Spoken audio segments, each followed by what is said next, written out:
Welcome students, welcome to our channel Postgrad. Postgrad is a unit of Rankers Educare जो post grade या PG studies के बारे में deal करती है। पीजी इंट्रांस की प्रिपरेशंस कैसे की जाएं और अदर जॉब ओरिएंटेड एग्जाम्स जितने भी हैं उन सब के बारे में हम लोग स्टडी करवाते हैं और उसकी प्रिपरेशंस के लिए ही ये पोस्ट ग्रेड नई यूनिट की शुरुआत की गई है। रैंकर्स एडुकेयर ने बीएचयू में हायर सिलेक्शन रेट के साथ अपना एक अलग नाम और पहचान बनाने में सफल रही है। उसी के बदौलत उसी के इंस्पिरेशंस और एस्पिरेशंस, स्टूडेंट्स की मोटिवेशंस और स्टूडेंट्स की इंक्वायरीज के साथ हम लोग एक नया यूनिट पोस्ट ग्रेड के नाम से आप लोगों के सामने लेकर आए हैं, जो कि बेसिकली डील करेगा हमारे पीजी एंट्रेंस प्रिपरेशंस और अदर जॉब ओरिएंटेड एग्जामिनेशंस की प्रिपरेशंस के लिए। ठीक है, तो my self Siddhesh Jha, I have done my MSc AG agronomy from institute of agriculture sciences BHU will be dealing with the agricultural portion कि कैसे आप लोग BHU में MSc AG के पार्ट बन सकते हो, कैसे एक इमिनेंट इंस्टीट्यूशन की पार्ट बनी जा सकती है। तो उसकी बात मैं आप लोगों को BHU में MSc AG तक की जो आपकी यात्रा होगी उसके बारे में आपको as a mentor, as a guidance, as a guide, आपके एक ट्यूटर के रूप में, एक गाइड और एक फ्रेंड के रूप में आप लोगों के साथ रहूंगा।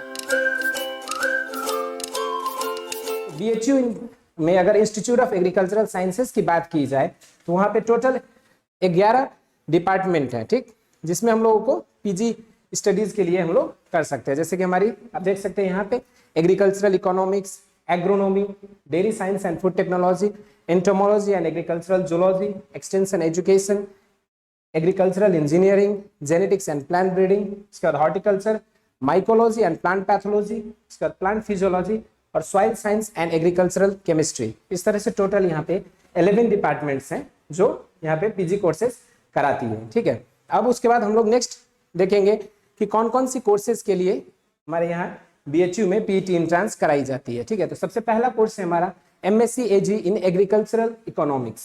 ठीक, नेक्स्ट है MSc AG इन एग्रोनॉमी, अगला है हमारा MSc AG in animal husbandry and dairy science. उसके बाद नेक्स्ट है MSc AG in entomology and agricultural zoology. Next है MSc AG in agricultural extension education, अगला है MSc AG genetics and plant breeding, MSc AG in horticulture, MSc AG in mycology and plant pathology, MSc AG in plant physiology और next है MSc AG in soil science and agricultural chemistry। तो total ये 10 PG courses के लिए BHU अपना क्या कराती है, BHU PET MSc AG के लिए कराती है। Decides this some other courses जो यहाँ पे कराई जाती है वो है MSc AG in agro forestry. बच्चों एग्रो फॉरेस्ट्री जो होता है ये हमारा साउथ कैंपस बरकच्छा में होती है, ठीक, और यहीं के जो डिपार्टमेंट ऑफ एग्रोनॉमी है वही वो कोर्स वहाँ चलाती है साउथ कैंपस बरकच्छा में। नेक्स्ट हमारा MTech soil and water conservation engineering, ये हमारा जो डिपार्टमेंट ऑफ एग्रीकल्चरल इंजीनियरिंग है IAS BHU में वहां से कराई जाती है। नेक्स्ट है हमारा MSc in food science and technology, ये FST जो है ये भी हमारा डेयरी साइंस डिपार्टमेंट से कराई जाती है। नेक्स्ट कोर्स है हमारा masters in agri business management, ये क्या है तो स्पेशल कोर्स है जो डिपार्टमेंट ऑफ एग्रीकल्चरल इकोनॉमिक्स कराती है and it is considered as almost equivalent to MBA in agri business management. ठीक है, उसके साथ ये इक्विवेलेंट कराई जाती है। तो नेक्स्ट हमारी जो ये सब सारी कोर्सेस हैं इसमें अलग अलग आपको एंट्रेंस होती है। जैसे BHU के जो ऊपर मैंने आपको 10 कोर्सेस बताए उसके लिए कॉमन एंट्रेंस होती है BHU PET, उसके साथ साथ एग्रो फॉरेस्ट्री के अलग से पेपर होते हैं, FST का अलग से पेपर होता है और masters in agri business management की भी पेपर आपको अलग से देनी पड़ती है। तो ये टोटल कुल 14 कोर्सेस ऐसे हैं जो यहाँ पे इंस्टीट्यूट ऑफ एग्रीकल्चर साइंस जो है पीजी में करवाती है। ठीक है, नेक्स्ट अब हम लोग अगर बात करें जनरल जो BHU में PET एंट्रेंस होती है MSc AG के लिए, जिसमें 10 अलग अलग डिपार्टमेंट्स में होती है MSc AG, तो उसकी अगर बात करेंगे तो हम लोग की बेसिक जो सिलेबस होती है बच्चों वो बेसिक आपकी जो BSc AG जो आप 4 साल की जो BSc AG होती है उसमें जितने भी आप कोर्सेज पढ़ते हो वही बेसिकली आपकी सिलेबस होती है हमारी BHU PET के लिए। ठीक, और उसमें से आपको मेन जो आपकी जो स्टडी मटेरियल होगी वो क्या होनी चाहिए, कैसे होनी चाहिए, इस पे हम लोग फिर अपकमिंग वीडियोस भी बनाएंगे। ठीक है, और आई होप कि this video about the study material and it's syllabus जो है वो आपको काफी हेल्पफुल रहेगा। तो सबसे पहला जो मेजर पोर्शंस होती है वो है एग्रोनॉमी की। ठीक है, तो एग्रोनॉमी में हम लोगों को क्या क्या पढ़ना होता है ये सारी चीजें हम लोग एक बार देख लेते हैं। तो मेन है principles of agronomy and agricultural metrology, उसके बाद हम लोग बात करेंगे इंट्रोडक्टरी एग्रीकल्चर की, उसके बाद साथ साथ जो है वीड मैनेजमेंट, उसके बाद फील्ड क्रॉप्स फर्स्ट और सेकंड करके हमें 2 पढ़ने होते हैं, जिसमें एक खरीफ सीजन का और एक रबी सीजन के बारे में पढ़ना होता है। नेक्स्ट है वाटर मैनेजमेंट, ऑर्गेनिक फार्मिंग और next farming system and sustainable agriculture. तो ये सारी चीजें करने के बाद हमारी एग्रोनॉमी की जो पोर्शंस होती है वो कवर हो जाएगी, ठीक है। अब इसमें हम लोगों को कैसे तैयारी करनी चाहिए, क्या स्ट्रेटेजी होनी चाहिए हमारी तैयारी की, ये आपको अपकमिंग वीडियोस में हम लोग 2-3 दिन बाद शेयर करेंगे कि हमारी स्ट्रेटेजी क्या होनी चाहिए, प्रिपरेशन कैसे करने से हमारी जल्दी सिलेक्शन होती है। अगर आप first year, second year, third year के एस्पिरेंट्स हैं, BSc कर रहे हैं, तो आपकी स्ट्रेटेजी क्या होनी चाहिए। अगर आप फाइनल ईयर के स्टूडेंट्स हैं, मान लीजिए आप अभी 4th ईयर में, तो आपकी प्रिपरेशन स्ट्रेटेजीज क्या होनी चाहिए, क्या बुक्स आपको कंसल्ट करनी चाहिए ताकि आप लोग BHU PET को जो है एक बार में क्रैक कर सको। तो ये सारी स्ट्रेटेजी के बारे में हम लोग अपकमिंग वीडियोज में आप लोगों के साथ शेयर करेंगे। उसके बाद नेक्स्ट हम लोग का जो दूसरा पोर्शन है वो है सॉइल साइंस, ठीक। अब सॉइल साइंस से हमें जो क्वेश्चंस आते हैं वो introduction to soil science, fertilizers and agrochemicals, soil chemistry, soil fertility and nutrient management, ये 3 टॉपिक्स मेजर हैं जिनसे सॉइल साइंस में आपको कवर करने होते हैं। नेक्स्ट है हमारा हॉर्टिकल्चर, ठीक। हॉर्टिकल्चर में हम लोग को प्रोडक्शन टेक्नोलॉजी से क्वेश्चंस आते हैं, ठीक है स्टूडेंट्स।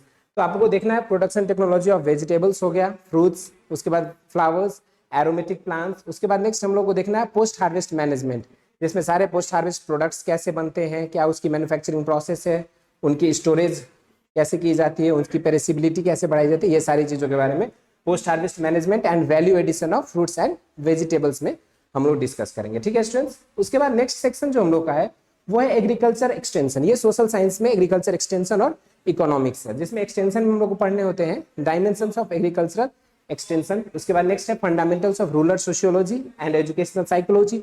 नेक्स्ट अगला है extension methodology for transfer of agricultural technology, ठीक है। नेक्स्ट है entrepreneurship development and communication skills. तो इन सारी चीजों के बारे में हम लोग एग्रीकल्चर एक्सटेंशन पोर्शन में कवर करने वाले हैं, ठीक है। उसके बाद नेक्स्ट हम लोग को देखना है कि एग्रीकल्चरल इकोनॉमिक्स, इससे हम लोग को क्या क्या चीजें पढ़नी होती है और कैसे क्वेश्चंस आते हैं, ठीक है। तो इसमें हम लोग को कवर करना है production economics and farm management, ठीक है, सबसे पहला। उसके बाद नेक्स्ट हम लोग को देखना है प्रिंसिपल्स ऑफ एग्रीकल्चरल इकोनॉमिक्स। ये आपकी बेसिक चीजें इसमें बताई जाती है कि जैसे इकोनॉमिक्स में क्या क्या चीजें पढ़नी होती है, नीड, वांट्स, उसके बाद different laws of marginal utility वगैरह की बात होती है। उसके बाद बात होता है fundamentals of agree business management की, जिसमें हम लोग को देखना है कि एग्री बिजनेस कैसे किया जा सकता है, क्या क्या उसके प्रिंसिपल्स होते हैं, क्या आउटकम्स, ऑब्जेक्टिव्स, ये सारी चीजें। नेक्स्ट है agricultural marketing, trade and prices की बात होती है।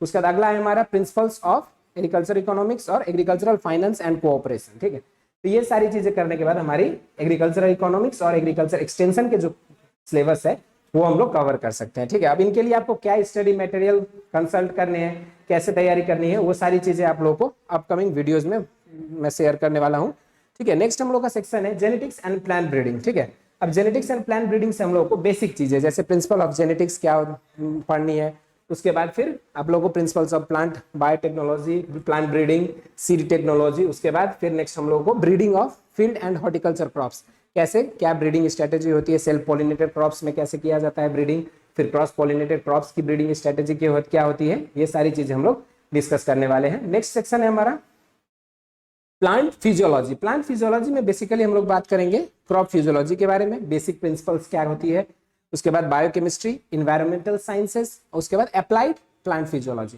तो इतना चीजें करने के बाद हमारी प्लांट फिजियोलॉजी के जो पोर्शन से क्वेश्चंस होते हैं वो सारे कवर हो जाएंगे। नेक्स्ट जो हमारा अपकमिंग सब्जेक्ट जिस तैयारी करनी है वो है प्लांट पैथोलॉजी। प्लांट पैथोलॉजी से बच्चों हम लोग को देखना होता है प्लांट पैथोजेंस क्या है and principles of plant pathology.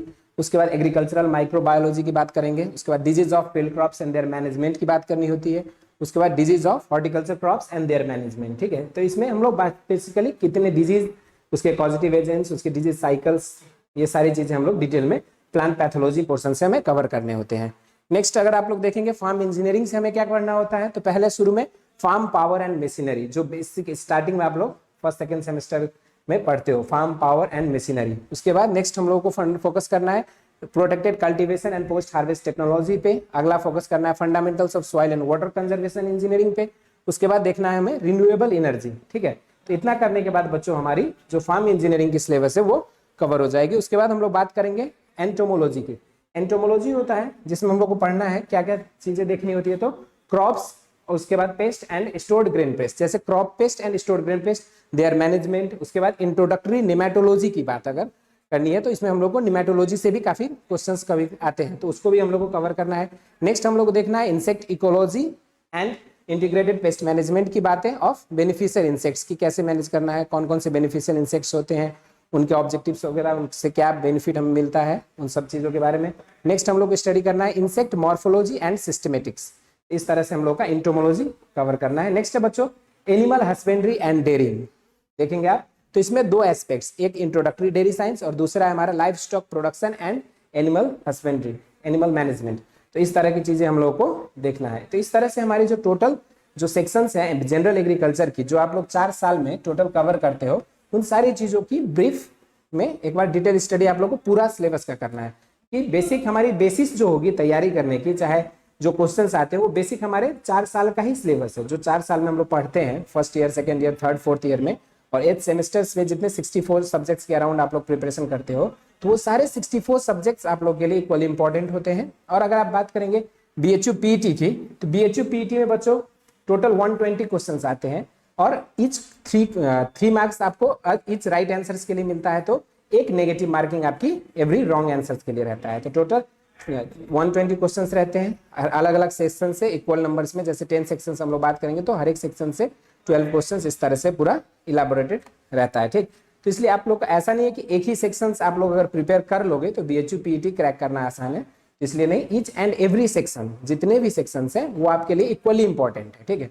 तो इसलिए हम लोग की जो रैंकर्स एडुकेयर की ही एक यूनिट है पोस्ट ग्रेड, वो अब BHU में PET एंट्रेंस जितने भी सब्जेक्ट्स की होती है उनकी बात कैसे क्रैक किया जा सकता है, क्या स्ट्रेटेजी होनी चाहिए, क्या आपके स्टडी प्लान्स होने चाहिए, कैसे आपकी टाइम टेबल मैनेजमेंट होना चाहिए। अगर आप फर्स्ट ईयर के स्टूडेंट्स एस्पिरेंट हो, MSc AG के लिए तैयारी कर रहे हो, तब आपकी स्ट्रेटेजी क्या होनी चाहिए। अगर आप सेकेंड ईयर में हो तो आपकी स्ट्रेटेजी क्या होनी चाहिए, और अगर आप फाइनल ईयर में हो तो शॉर्ट टाइम में कैसे BHU एंट्रेंस को क्रैक करें, इस तरह की स्ट्रेटेजी जो है हम लोग यहाँ अपने इस चैनल पे, और हम लोग की जो नई कोर्सेज हम लोग शुरू करने जा रहे हैं तो वो पार्टिकुलरली BHU PET को लेके बेस्ड होगी। तो इसलिए हमारा ये नया यूनिट है रैंकर्स एडुकेयर की पोस्ट ग्रेड नाम की। अगर आप UG एंट्रेंसेस की बात करें तो रैंकर्स एडुकेयर ने एक अच्छा नाम बनाया है अपना, पिछले 5 सालों में अगर देखेंगे तो BHU एंट्रेंस की अगर बात करेंगे पार्टिकुलरली तो UG एंट्रेंस में रैंकर्स एडुकेयर ने एक अच्छा अपना नाम बनाया है। काफ़ी स्टूडेंट्स हमारे रैंकर्स एडुकेयर के पार्ट हैं जो अभी BHU के पार्ट हो चुके हैं। तो अगर आप भी अगर चाहते हैं कि इस पोस्ट ग्रेड जो नई प्लेटफॉर्म रैंकर्स एडुकेयर ने शुरू किया है PG स्टडीज़ के लिए, उसकी पार्ट होके अगर आप लोग चाहते हैं कि BHU में पढ़ना और जो महामना जी के बगिया में जाने का जो आपका सपना है पोस्ट ग्रेजुएट स्टडीज़ के लिए, हायर स्टडीज़ के लिए, तो उसको अगर आप पूरा करना चाहते हैं तो आप लोग हमारे इस चैनल को लाइक, शेयर और सब्सक्राइब कर सकते हैं। और अपकमिंग वीडियो जो हमारी होगी उसमें आप लोगों की क्वेरी जो आएगी उसको रिलेट करके, और जितनी आपकी स्ट्रेटेजी क्या होनी चाहिए कि BHU में सिलेक्शन अगर चाहिए तो आपकी स्ट्रेटेजी क्या होनी चाहिए, कैसे पढ़ाई करने हैं, कौन कौन से मटेरियल कंसल्ट करने हैं, कौन सी बुक से ज़्यादा क्वेश्चंस आते हैं, कौन से बुक में आपको प्रिसाइज फॉर्म में शॉर्ट ड्यूरेशन में अच्छी प्रैक्टिस हो सकती है, हमारी नोट्स मटेरियल्स, ये सारी चीज़ों के बारे में हम लोग अपकमिंग वीडियोज़ में फिर आप लोगों को बताया जाएगा कि हमारी स्ट्रेटेजी क्या होनी चाहिए to be a part of BHU, ठीक है। तो आप लोग इस जितना आप लोग कर सकते हैं इसको लाइक, शेयर और सब्सक्राइब करिए, ताकि बहुत से स्टूडेंट्स जो भी ऑल ओवर इंडिया में हैं वो लोग इस कोर्स का बेनिफिट उठा सकें और अपने BHU तक की जो यात्रा है उसको सुनिश्चित कर सके, ताकि they can be also a part of the great institution BHU, ठीक है। तो आज के लिए हम लोग इस वीडियोज़ में इतना ही करते हैं। बाकी वीडियोज़ के लिए आप लोग हमारे अपकमिंग वीडियोज़ को देख सकते हैं बाकी इन्फॉर्मेशंस के लिए, और खास करके प्रिपरेशन स्ट्रेटेजी के लिए जो है मेरी वीडियो में 2 से 3 दिन में आप लोगों के लिए लेकर आने वाला हूं, जिसमें आप लोगों को बताऊंगा कि कौन सी स्टडी मटेरियल्स फोकस करने हैं, कैसे आपकी स्ट्रेटेजी तैयारी होनी चाहिए, ये सारी चीज़ें। और ये जो ब्रीफ इंट्रोडक्शन थी सारी सिलेबस की कि कितना 4 साल में आपने पढ़ा है, क्या क्या चीज़ों पे आप लोगों को फोकस करनी है, तो इस सारी जो जितने भी सब्जेक्ट्स मैंने बताए हैं आपको, एग्रोनॉमी से लेकर एनिमल हस्बेंड्री एंड डेयरिंग तक, तो वो सारे सब्जेक्ट्स में से इक्वल नंबर ऑफ क्वेश्चंस आते हैं। तो उन सारी चीज़ों को आप लोगों को स्टडी करने हैं, डिटेल स्टडी करने की ज़रूरत है, क्योंकि अभी अगर आप देखोगे तो BHU की जो कंपटीशन की जो है वो एप्लीकेंट्स के नंबर्स दर साल क्या हो रहा है, बढ़ते जा रहा है। तो इसलिए आपकी अगर सिलेक्शन कंफर्म चाहते हो तो आपको स्टडी तो करना ही है, उसके साथ स्मार्ट स्टडी करना ज़्यादा जरूरी होता है देन हार्ड स्टडी, क्योंकि हार्ड स्टडी से सिलेक्शन मिलने में बहुत सारी कठिनाई आती है, लेकिन स्मार्ट स्टडी में आप कम काम करके ज़्यादा फ्रूटफुल रिजल्ट्स लेकर आ सकते हो। तो इसलिए हम लोग के साथ जुड़े रहिए, हम लोग के चैनल्स को लाइक, शेयर और सब्सक्राइब करिए, ताकि हम लोग आपके लिए आगे और भी प्रमोशनल और इंफॉर्मेशनल वीडियोज बना सके, ताकि आप लोगों की जो BHU की यात्रा है वो सफल हो सके। ठीक है, thank you for watching us.